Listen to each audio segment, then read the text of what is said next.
evening, everyone, and welcome to St. Andrew's Church and for Bob Frankie's meditations on the Passion, and a blessed Good Friday to all of you. A couple of housekeeping things that I need to attend to before we begin. If you have a phone, take it out and please silence it. Do that. If you're looking for the restrooms, you go to the back here, all the way down, past the parish hall and past the kitchen, and there's a hallway that leads to your left. The restrooms are in your immediate right when you get out there. So we have that. This being a sort of a memorial kind of performance for the meditations, I especially want to thank you for being here for this particular performance. We made a special booklet, thanks to Penny Stratton for putting all that together and making it look really wonderful and fabulous. And we want to just encourage you to take that home and look at it and read through the lyrics, read through some of the quotes and stuff, and enjoy that. Was Bob's preference that we'd not have any flash photography or applause during the performance, because he felt very strongly that this was a service. This was a liturgy. This was something that we engage ourselves in and participate in. And to that extent, I'd like to honor that desire and request that we not have any applause or flash photography during the performance at all. Instead, why don't we right now offer our applause and thanks for the performers for tonight? So thank you so much.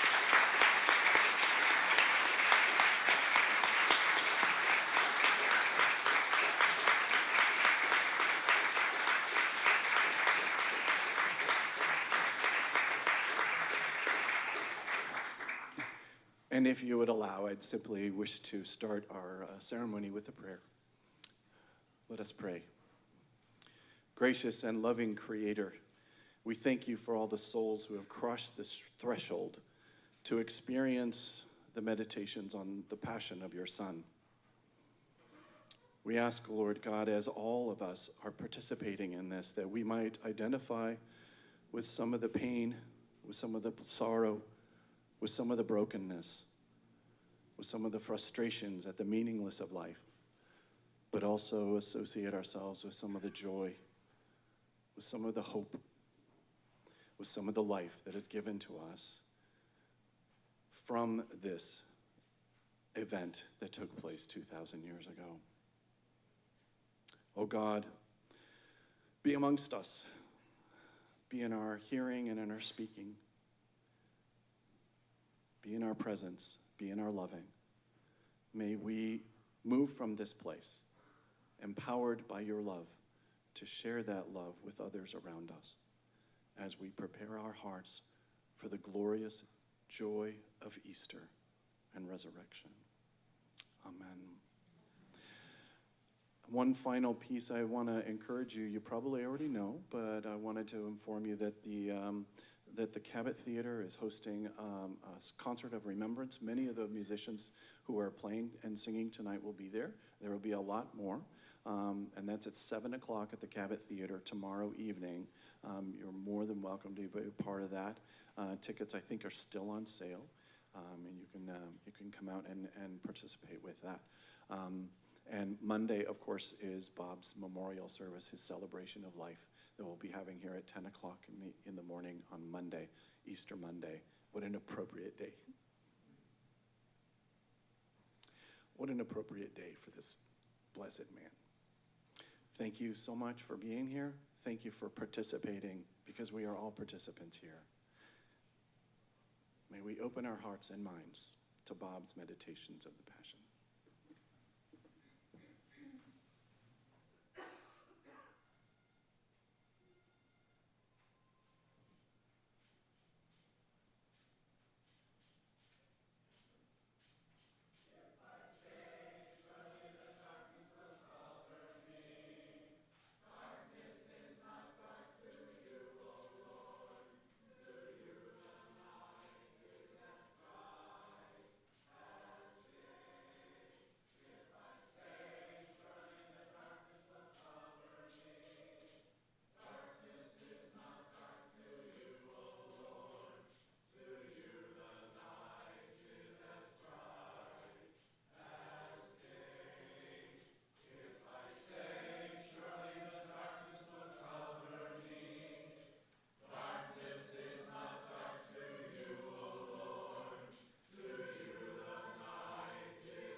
When the grandmothers saw the Lord in his glory, they leaned out the windows and heard, "Hosanna to the Son of David. How blessed is the Son of Man." "How nice for his mother," they said as they turned. They waited for news of the Messiah to sink in their bones. Their hearts leapt in memories too slow for anything but tears. They whispered, but their children weren't listening. "They'll kill him for sure. Oh God, they'll kill him for sure." If I say, surely the darkness will cover me. Darkness is not dark to you, O Lord. To you the light is as bright as day.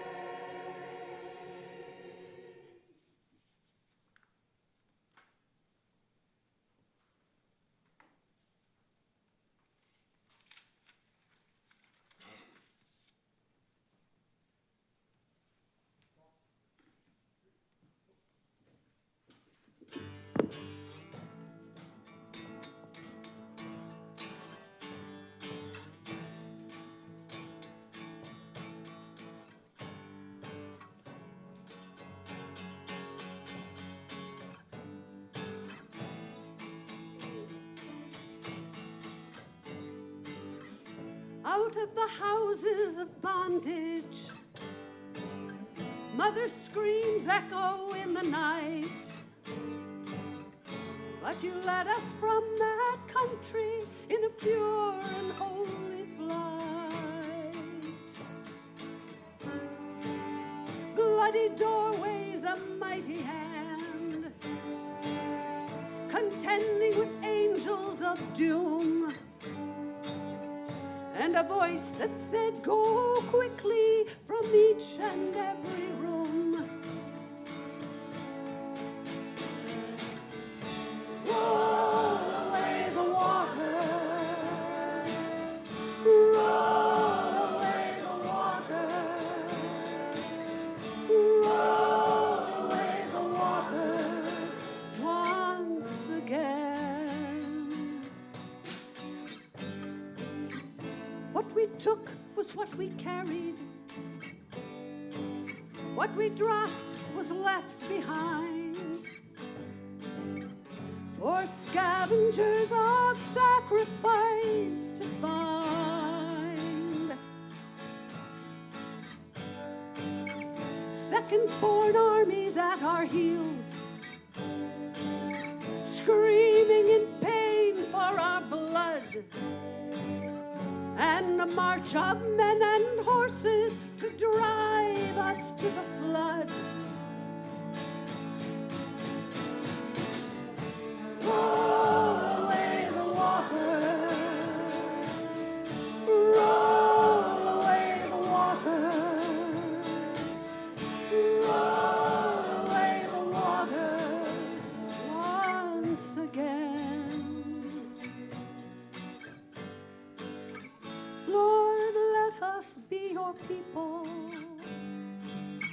Forgive the ones who stayed. Let us journey false and faithful to the land that you have made. For there's always one more army, too deep in pain to love or think. And there's always one more reason to drive us to the brink. Roll away the water. Roll away the water. Roll away the waters once again.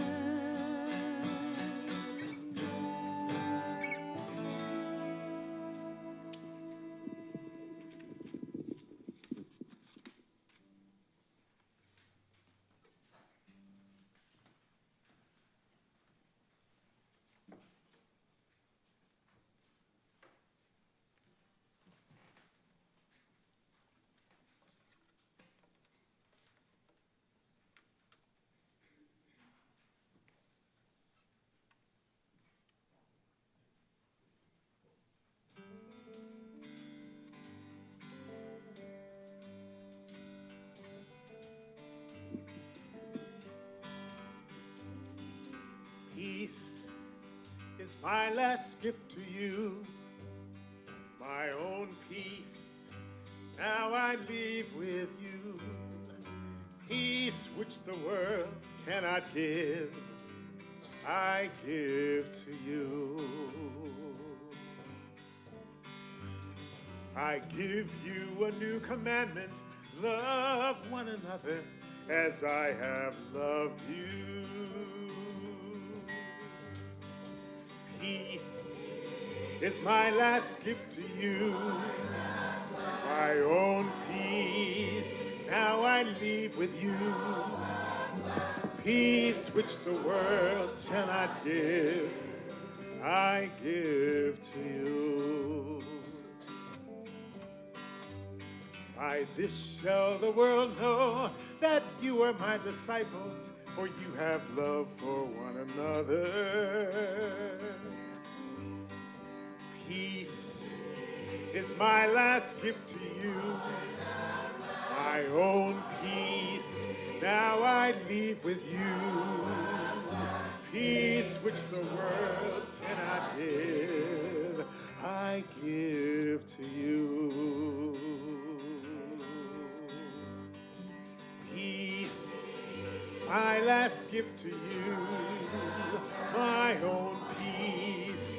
Now I leave with you, peace which the world cannot give, I give to you.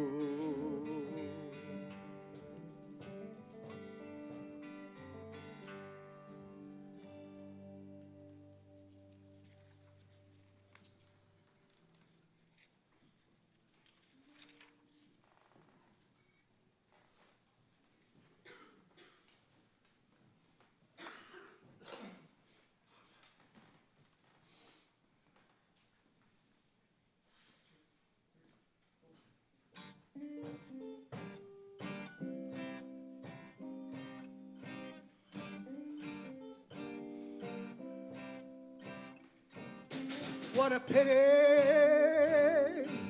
oh, about this man Jesus. He'd have made such a perfect king if it wasn't for me when we entered Jerusalem. We'd never heard those loud hosannas ring.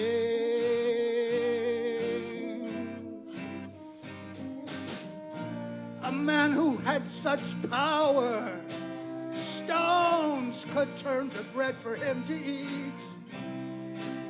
He kept talking about his Father's words, as if words could help you on the streets. What a pity about this man Jesus. He'd have made such a perfect king if he'd listened to me when we entered Jerusalem. The holy city would have given him anything.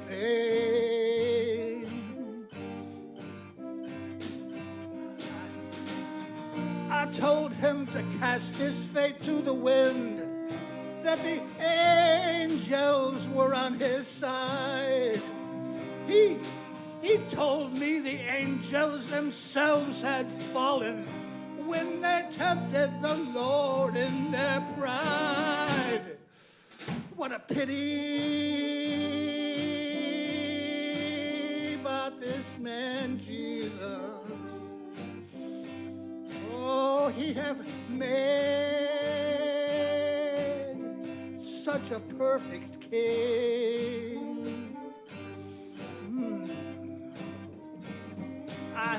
I offered him dominion, all the glory the world could give. He told me to worship the Lord alone. Man, is that any way to live? What a pity about this man Jesus. He'd have made such a perfect king. Oh, he'd have made such a perfect king.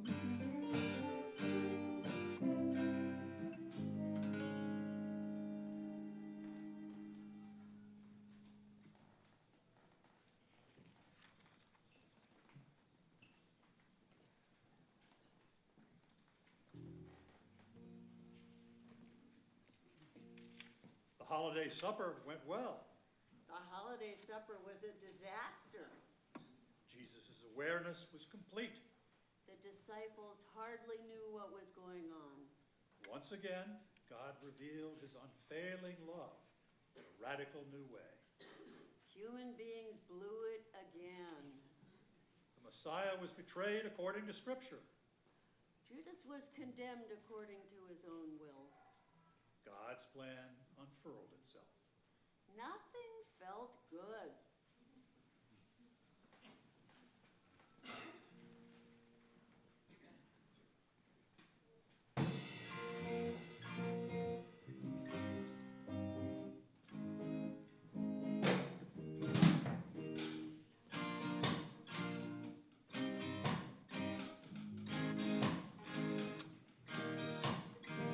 All my life has led up to this moment.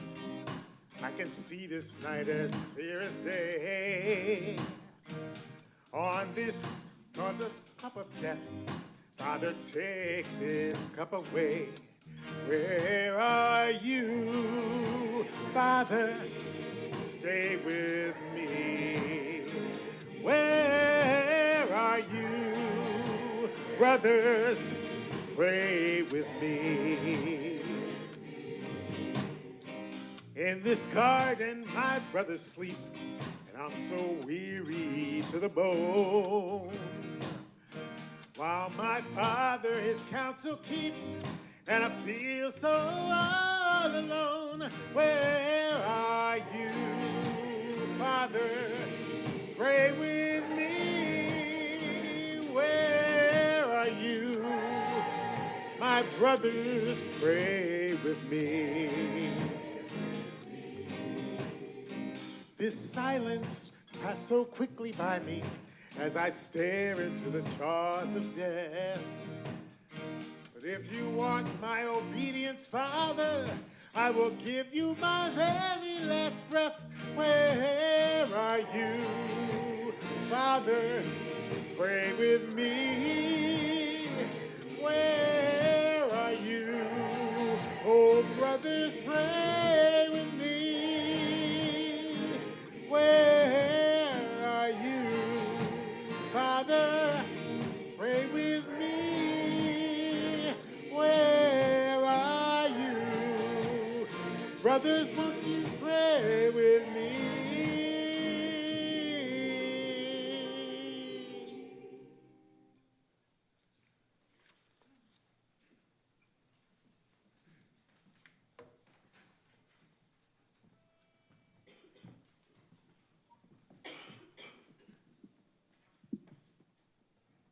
Angels came and ministered to him. But if friends can sometimes look like angels, perhaps angels can sometimes look like friends.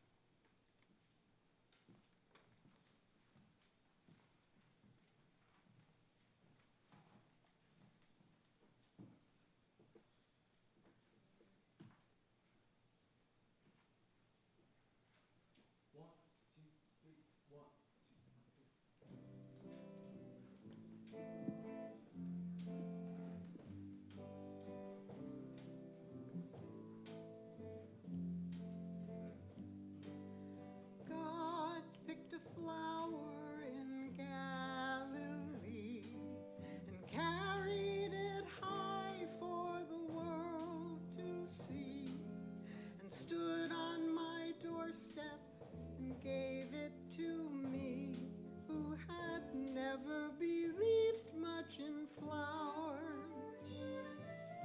God gave my sister her work to do and gave me a thirst for a wider view. I thought I had lost her and lost myself too, but then God has amazing powers.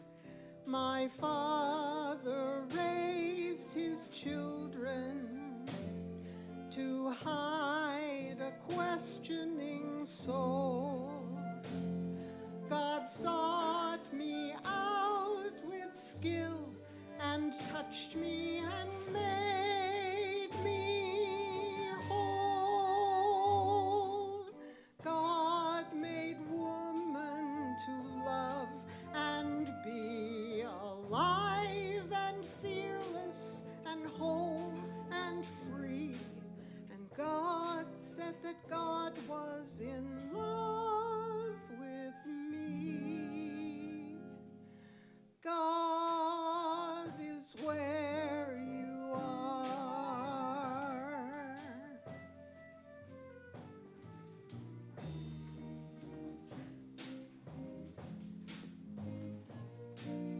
God was a healer in Galilee. He called to my brothers and called to me. And we left our dad by the side of the sea, and we never were children again. God heals the sick ones, the deaf, the blind, gave hope to the hopeless and troubled mind, and gave me a reason for goodness and kindness, and gave me a fisher of men.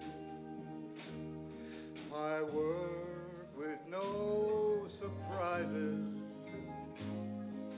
was all the world I could see.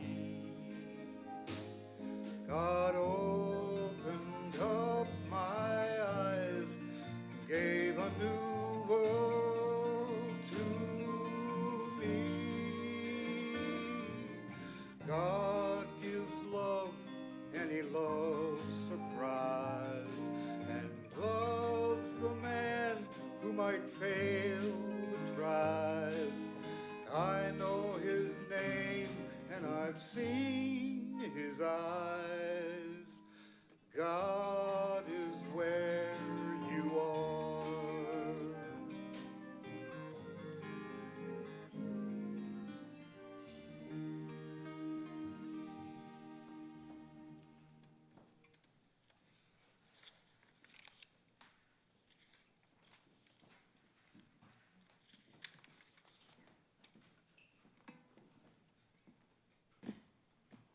Denial, the refusal to admit the truth of a statement, charge, etc., the contrary of affirmation.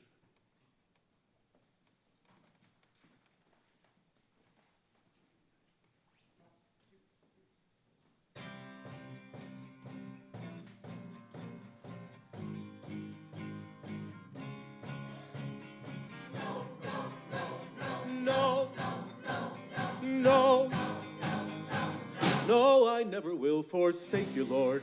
You think I'd let you down like a coward or a clown?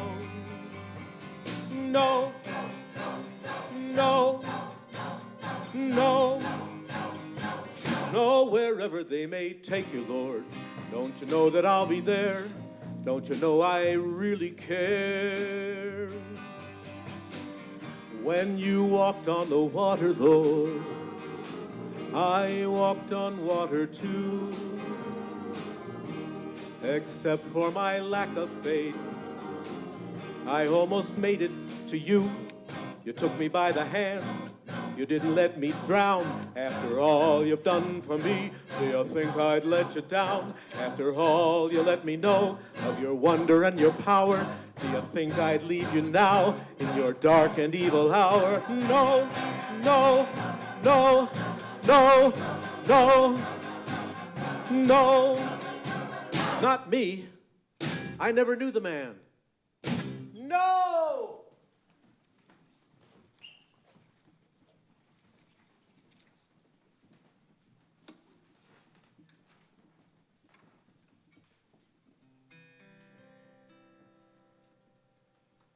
Hello, who are you? I'm Pilate, the hand of imperial Rome. I can see you're a Jew, but what did you do to make all these clergymen foam? I have never yet read a more innocent face, and I truly believe you're a prince of your race. But dear King of the Jews, I am sick of this place, and I'm so far away from home. If you'd like, you can have my throne. Will I ever get back to Rome? Hello, Mr. King, I'm Pilate. I'd so like to let you go free. You're a good man, I know, and the cross is so slow. But it's not my religion, you see. These clergymen here think you're someone to fear, and the rabble that loved you has turned a deaf ear. Understand that I'm only the governor here, and nobody listens to me. For the sake of the state, it must be. The Herods expect me at 3.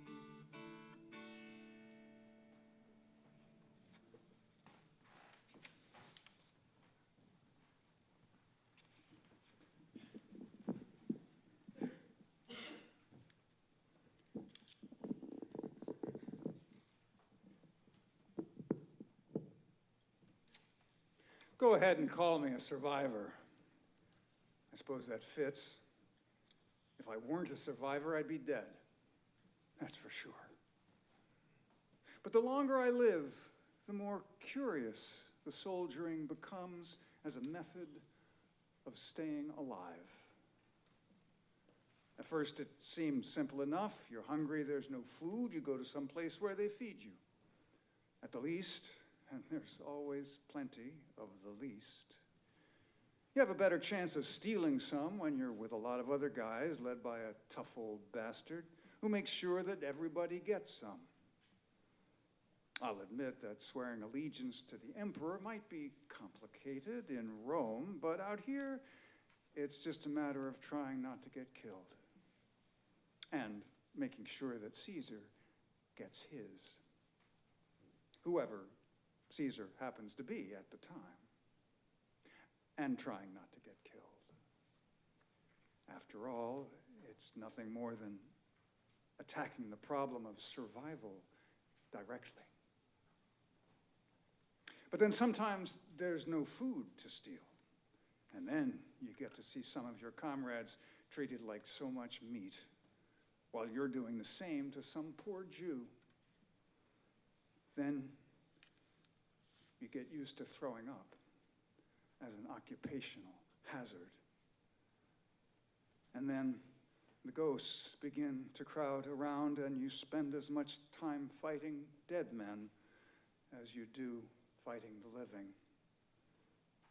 And then all of a sudden you're the tough old bastard who makes sure all the men get their share, only they're not men after all. They're kids who look like your own memories, and who would deserve better than they get if this were a world of deserving. It's definitely not a world of deserving. Allow me that we are not questioning each other's loyalty if we agree that Pilate and Judea do not deserve one another. I am loyal to Pilate. If I like Judea better than I like Pilate, it's simply because I can relate better to a man who fears me. than to one who sees me solely as someone with a talent for the distasteful. Kill or be killed, I can understand, but for me the trappings of authority dictate that I crucify or be crucified. Please allow me to hate the man I am loyal to. It's only military etiquette, after all. Pilate understands. This procession has been different from the others in a way. It's because of him, the King of the Jews. Why anyone would want to be King of the Jews is something I'll never understand. We couldn't help laughing at the barracks. But this isn't even a simple treason case. The man never pretended to have an army. And for his attitude towards Caesar, he could just as well have been under my command. It's nothing so clean as treason. It's a religious matter. From all I can tell, it's the same old story of the pious not liking to be shown clearly what they are. A pious man will kill to avoid that revelation. Unless, of course, he has a convenient civil authority with a nice sense of diplomacy to take the blood off his hands. I hear that Pilate washed his, no less. I guess that makes me the murderer. Me and the youngsters. By the time we got to the skull, he'd lost a lot of blood, what with the beatings and all. We laid him out on the cross, and the boy with the mallet and spikes was trying to nail him up and making a mess of it. Above the wrist! I shouted at the lad, but he'd got the position right. He just didn't have the heart for it. Blubbering all over and causing his prisoner even more pain than Caesar required. Then the king spoke to the boy. Hold the mallet from the end of the handle. Are there no carpenters in Caesar's army? He was as weak as a kitten and on his way to slow death. But he handled that boy better than I ever could. And maybe that's why I broke. If we knew how to be carpenters, do you think we'd be so keen on this godforsaken work, you bloody fool? And so help me, he laughed. He laughed. And tears filled his eyes. And tears filled mine. But not so many that I couldn't take the mallet and do the job right. Later, I heard him praying to his Father, asking him to forgive us. I've never been comforted by my victim before, and I've never seen that kind of freedom in a man so close to death. I'm ignorant of spiritual politics, so I couldn't tell you whose king he is. But he died God's son. You can have my money on that, even if it's only a soldier's pay.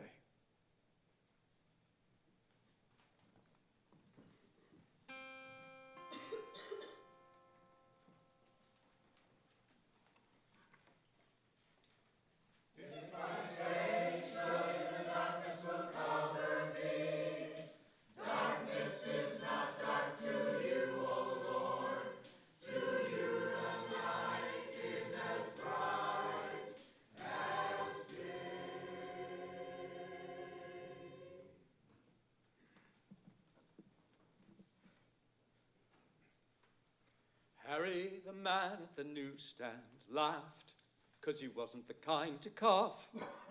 And Canadian quarters ain't worth as much. They're almost a nickel off. With the Times in my hand, I looked at the man who would never look back again. I said, Harry, the president should hire you to watch over all that the government spends. He said, thanks just the same, but the president's claim on me ended back in my teens. And I didn't get killed, but I hadn't no skills but to carry an M16. And with no work to find for a boy who was blind, the governor loosed up funds. And them words, when I heard them, was almost as sweet as to cover the sound of the guns. Now, the mayor's my man as I work at this stand by the steps at a city hall. He tips me Canadian quarters, you know. I can tell as I hear 'em fall.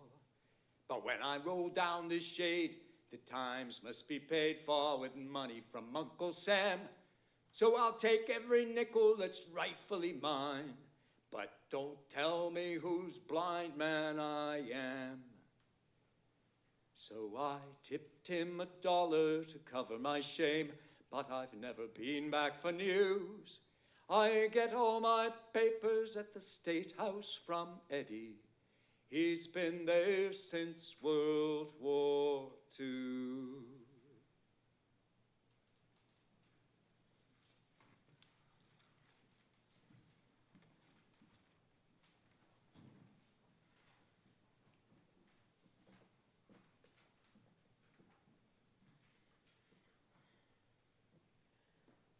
We are, in this century, no strangers to crucifixion.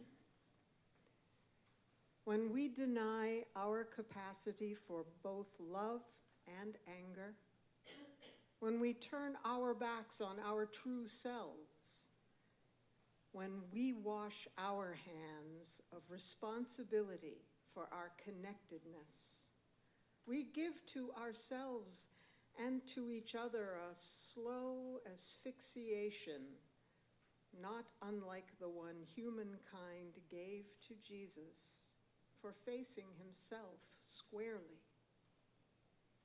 And yet, even at the moment of despair, the cross is a good place to look for God.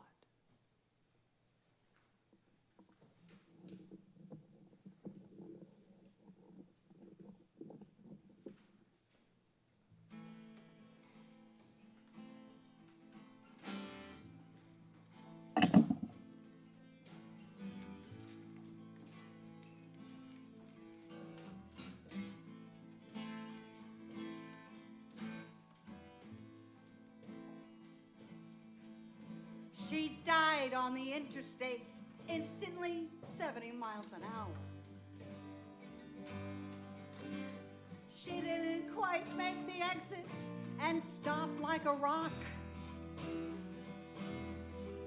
Her critics replied that she died at the height of creative power,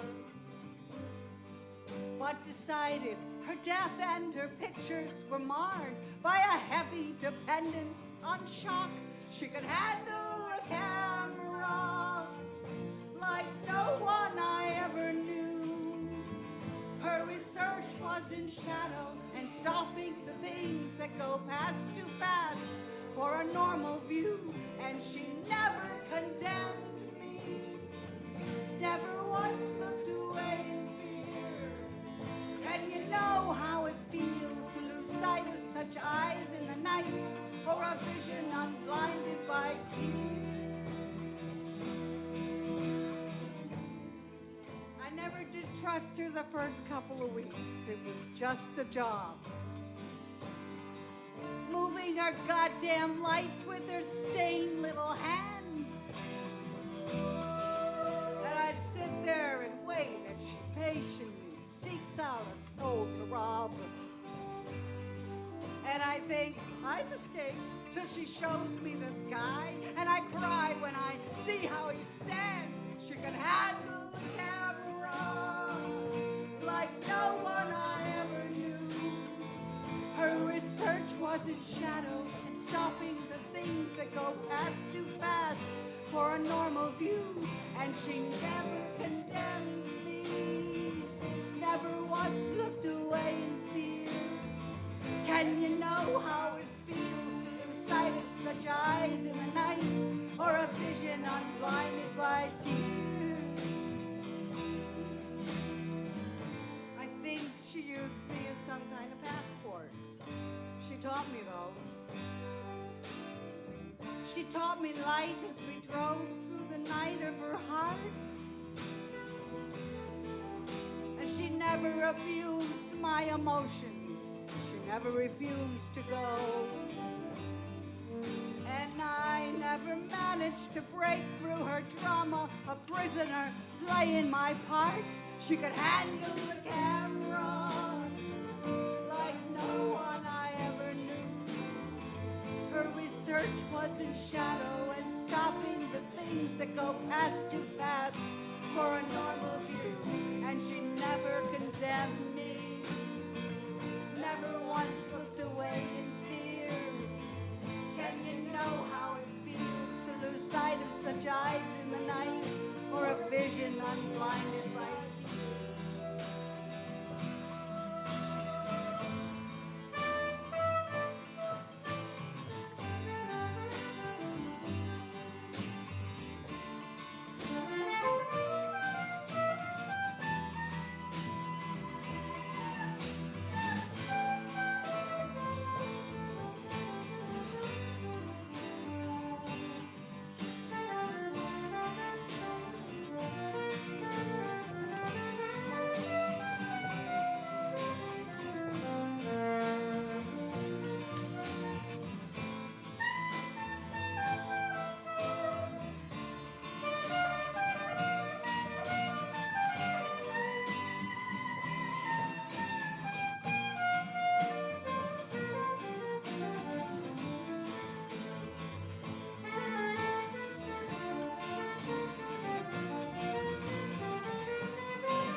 Say she was married, never did matter that much to me. She used to come and have coffee when she was alone. She never did talk much, she smoked cigarettes, and she had to be on the road in an instant to leave me to mourn for the only real woman I've known. She could handle the camera like no one I ever knew. Her research was in shadow and stopping the things that go past too fast for a normal view. And she never condemned me, never once looked away in fear. Can you know how it feels to lose sight of such eyes in the night, or a vision unblinded by tears?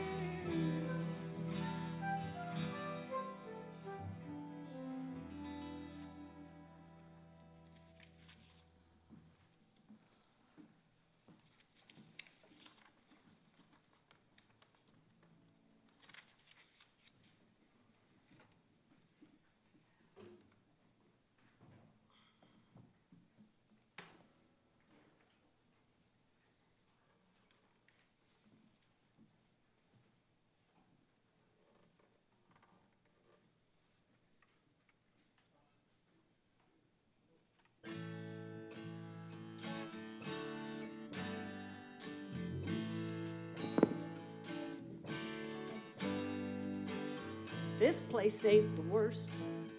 I've heard of better. Few mistakes I made, gave them the law and the letter, so they put me here. What do judges know but their fear of death?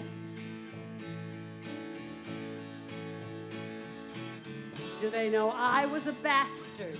I was a saint of the church. I did for my lover and I did good work.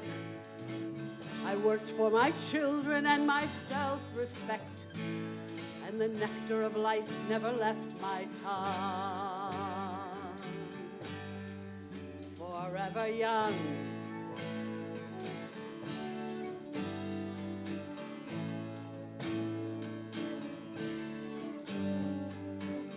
my children think me no more human.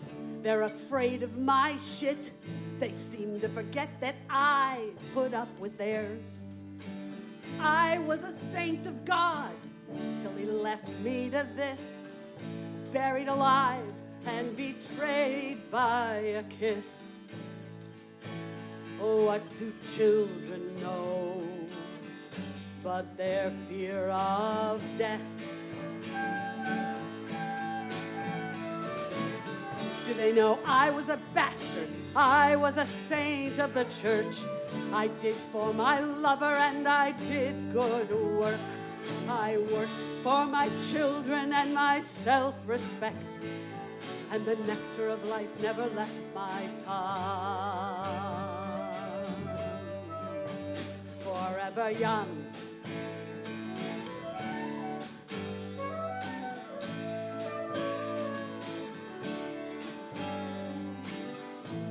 my last long lover is 10 years gone. The fears of my friends are not fantasies. They die in no particular order.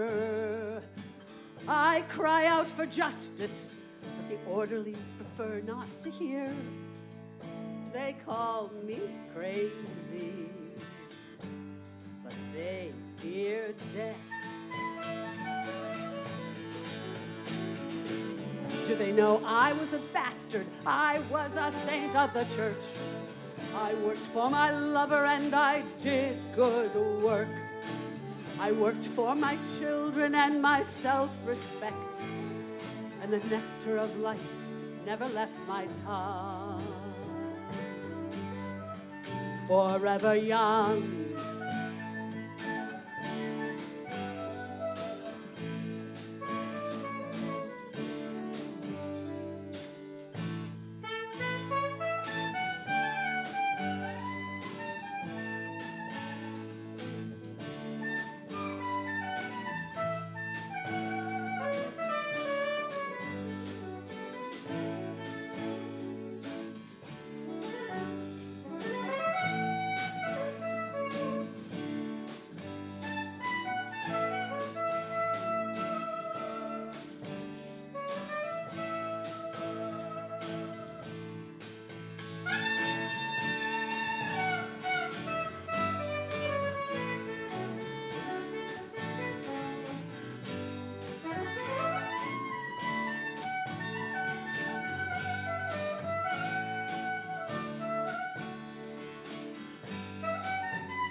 I remember, but I do not reminisce.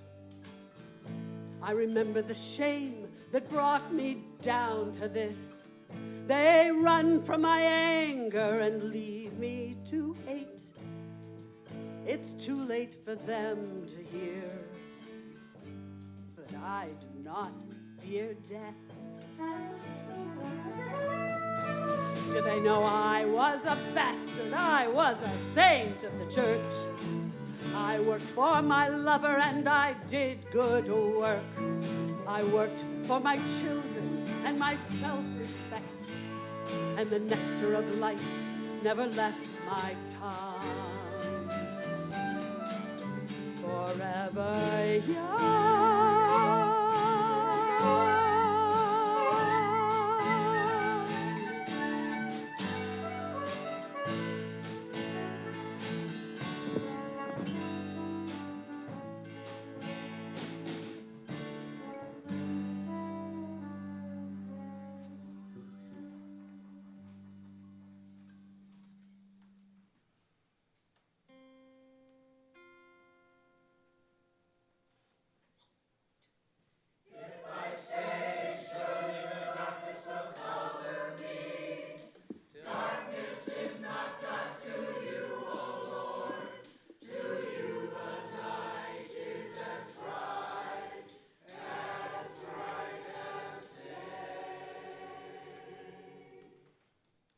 God is in the greatest suffering. God is in the deepest despair. God knows what it's like to die.